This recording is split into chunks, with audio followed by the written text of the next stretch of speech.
Bom dia a todos e todas, colegas vereadores, colegas vereadoras.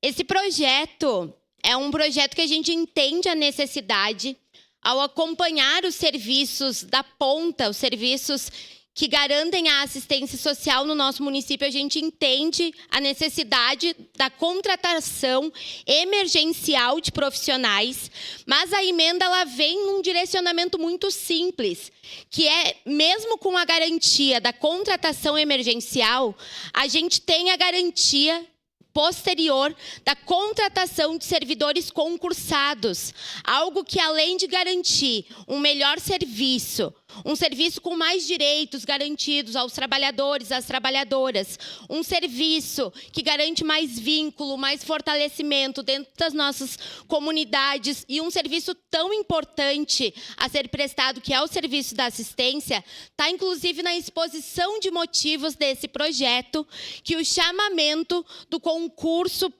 dos assistentes sociais será para o final de agosto.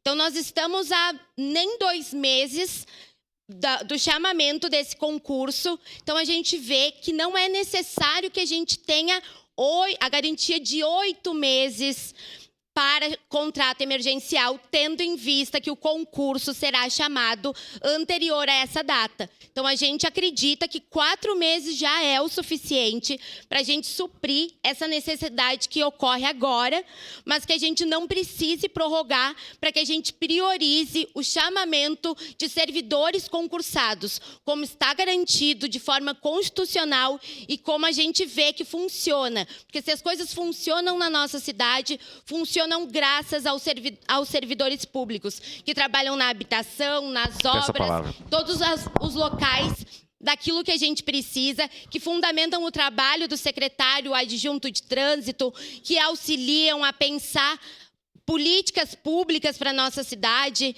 Então, é essa garantia que nós queremos, de um serviço público de qualidade, garantido, e que o contrato emergencial, portanto, seja apenas para os 4 meses já previstos. Muito obrigada. Vereador.